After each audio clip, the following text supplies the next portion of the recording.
The recipe for a happy Valentine's Day starts here. It's a wonderful time. This is where you'll find chocolate swirled, candies coated, and hearts melted. Our box means family. For more than 50 years, Esther Price has had the right mix of ingredients to make days and people feel special. We have good product, we have good memories. This Valentine's Day, thousands will untie the company's signature red ribbon to get to the sweet surprises inside. But no matter how many tasty treats await, one woman always knows what she wants, and you won't find it inside. Okay, here they are. It's not that Emma doesn't like chocolate, it's just that for her, these boxes are also filled with memories. And everybody says, why did you keep all these boxes? Well, how can you throw them away? You know, because they're pretty. 53. Emma got her first box more than 50 years ago from then-boyfriend Hoyt. He gave me that. I was like, oh, I'd never seen a box of candy like that before. It was so big, you know. I loved it. 2 years after that first box, Hoyt and Emma were married. He was a police officer, but he was never too busy to buy his wife her Valentine's Day box of chocolates. And Emma saved every one, nearly 60 in all, writing the date inside so she wouldn't forget. He would try to get a different one every year, but sometimes, of course, you couldn't remember. So a couple of them are the same boxes. After the first few, Hoyt got them all from Esther Price. Just as the boxes changed through the years, so did the Bumgardners. They built a house and raised a family. But sometimes life's surprises aren't as sweet. I knew he was very sick, but he was such a fighter and never been sick before, never. Hoyt battled cancer once, but it returned. It was on a February trip back from one of his treatments that he made Emma take a detour she'd never forget. He said, well, just keep on going. We get to Esther Price's, and he says, turn in here. And I said, oh, no, babe, you don't need to buy me a box of candy. He said, don't I always buy you a box of candy for Valentine's Day? It was the last box he'd ever get her. In September of 2011, Hoyt died of cancer. So, and they say time heals.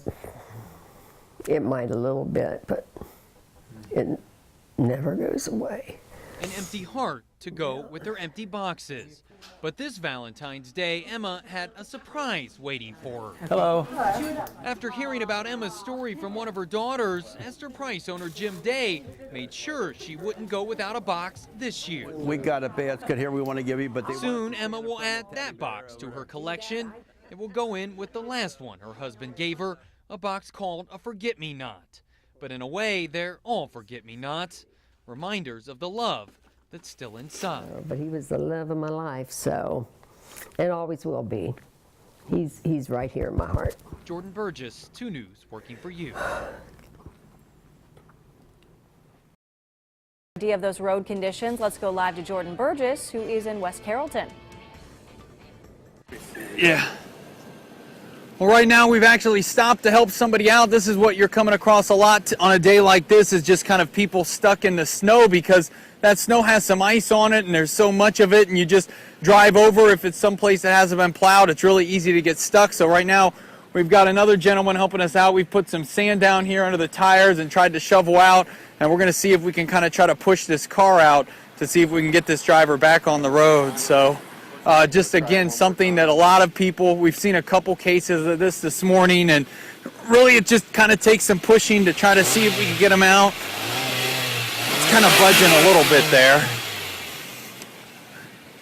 but it doesn't seem like it'd be too stuck. But again, just because that snow is so hard and packed in there because of how icy it is, certainly this is one of the big problems this morning. So something to watch out for when you're out driving is just be careful about pulling into somewhere where it has a big pile of snow like that. So we're going to try to see if we can get this driver out, and we'll of course be out on the roads this morning also giving you a look at those conditions. But for now, reporting live, Jordan Burgess, 2 News, working for you. But some people who did slid into some trouble. Slick and snow-covered roads wreaked havoc on drivers. This video captured 2 News reporter Jordan Burgess and chief photographer Chris Sproles helping push this car out of a ditch on 741 near Alex Bell Road in West Carrollton. A 3-toned cry for help. Okay, what exactly is going on? made from the trunk of a car. We were numb, didn't know, we was in shock. Victoria Eilerman's cell phone call got to 911 dispatchers, but held captive in the trunk. The 84-year-old didn't know where she was, and dispatchers didn't either. At that time, I thought I was crazy. Why couldn't you locate her? Why couldn't you locate her? 7 years have passed since the abduction and killing of Phil Eilerman's mother, Victoria. They've included his trip to the Ohio State House to push for better location accuracy on mobile phone 911 calls. But the problem persists. Could something like that still happen today? It could happen. Do you know how old she is? Nearly 1,000 911 calls a day come in here to the Montgomery County Regional Dispatch Center. Of those, 80% are from cell phones. But we discovered 40% of the time, they don't know where those cell phone calls are coming from. It's only when everything goes almost perfect with the carrier that we are able to get some sort of estimated location. That's why when you call 911, a dispatcher's first question is no longer, what's your emergency? 911, what's the address of your emergency? But where's your emergency? The first thing that our call takers are going to ask is, what's the address of your emergency? They're going to verify that to make sure they got it right, because people in crisis, may give the wrong address or oftentimes are just difficult to understand. So why don't 911 dispatchers know where you're calling from on a mobile phone? Who's to blame for that? I don't know that anybody is to blame, or if there is just one source.